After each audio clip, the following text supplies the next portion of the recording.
Mario Dumont. De la musique aux oreilles. Bien, on vous a parlé tout à l'heure, il y a quelques minutes, de cette percée de la police, cette réussite là, de la police de Montréal à élucider un meurtre qui est survenu en 2008. C'était celui de Catherine Daviau. On a avec nous Véronique Dany, qui était une grande amie à l'époque de Catherine Daviau. Bonjour, Madame Dany. Bonjour, Monsieur Dumont. Est-ce que c'est quelque chose que vous attendiez encore, que vous souhaitiez encore, auquel vous pensiez encore, qu'un jour, un dénouement policier à cette enquête-là? Oui. Moi, j'avais jamais perdu espoir parce que régulièrement, les policiers nous avaient dit « Ah, ben, on a une nouvelle technologie, on peut émettre un portrait robot.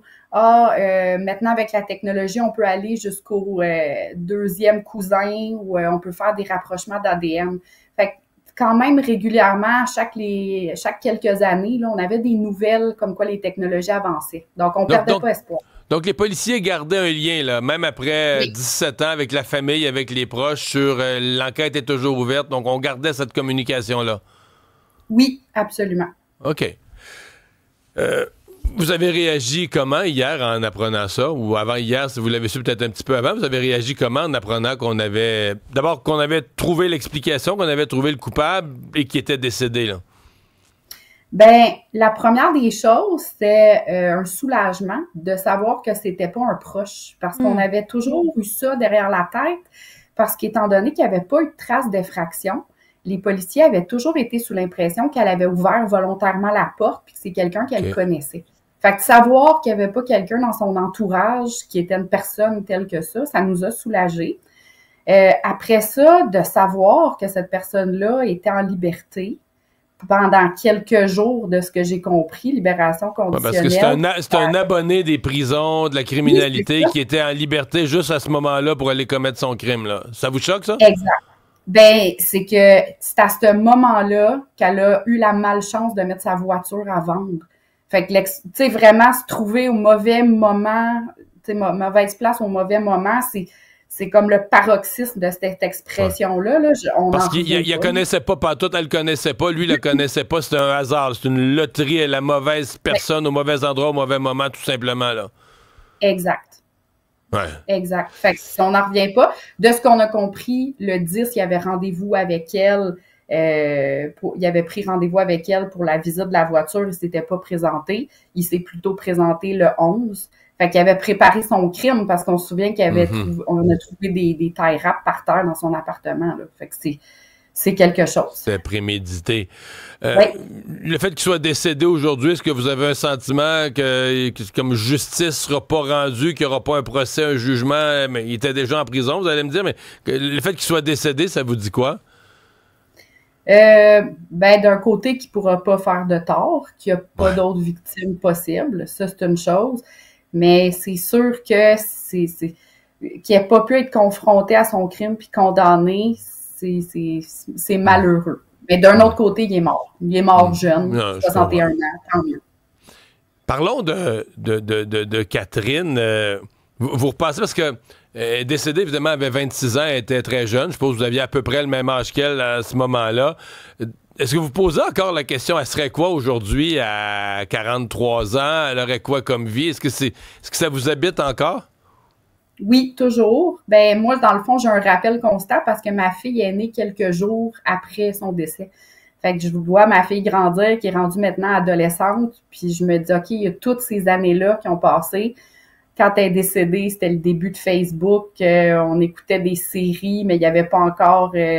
les réseaux sociaux, c'était pas la même chose, c'était pas la même vie. Fait que au fur et à mesure que le temps passe, c'est sûr qu'on se dit toujours c'est moins facile de se rapprocher puis de dire ça aurait été le genre de blague à laquelle elle aurait ri.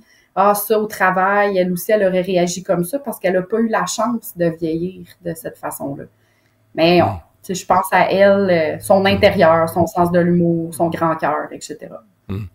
Tout à l'heure, le collègue Félix Séguin soulevait quand même la question. Il disait le type, le Bolduc, il avait fait partie de l'enquête.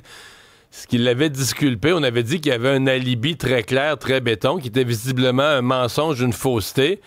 Avez-vous l'impression que la police de l'époque l'a échappé? Je comprends qu'avec les technologies, on l'a rattrapé aujourd'hui, mais à l'époque, Félix nous disait, généralement, une vérification d'alibi, t'as pas besoin des grandes technologies pour vérifier ça. Avez-vous l'impression que la police a échappé quelque chose à l'époque?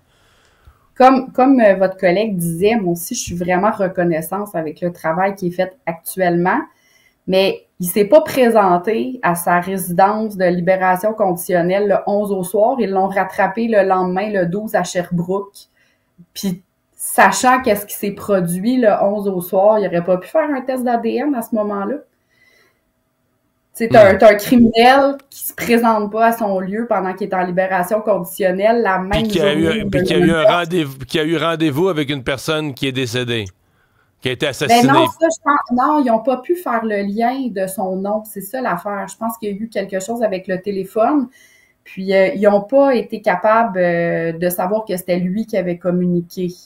Mais juste avec le fait que quelqu'un se présente pas à sa résidence de libération conditionnelle dans Montréal, la même date qu'il y a un meurtre, il me semble que il aurait pu à ce moment-là. Donc, vous restez un peu avec des questionnements sur l'enquête de l'époque, là. Ouais. Cette histoire-là, j'ai une question pour vous parce que cette histoire-là a été abondamment reprise dans les balados True Crime. Est-ce que c'est quelque chose de dérangeant d'entendre cette histoire-là à maintes et maintes reprises par d'autres? En fait, j'ai participé à plusieurs de ces balados-là parce que je voulais aider, puis je voulais que les gens qui avaient peut-être vu quelque chose ou qui avaient remarqué qu'un proche avait un set de clés qui avait disparu, avec lequel la personne a finalement barré la porte, qui a été retrouvé dans les affaires. J'avais toujours espoir que, avec la popularité des True Crime, que ça allait amener un proche de cette personne-là à dire, il me semble que c'est louche ce que mon parent a rapporté. Parce que l'idée, c'est qu'à chaque fois qu'on rebrasse l'affaire, on risque de faire sortir un renseignement, une confidence, un aveu, et c'est toujours ça le but. Véronique Dany, merci de nous avoir parlé ce matin. Merci beaucoup. Au revoir, bonne journée.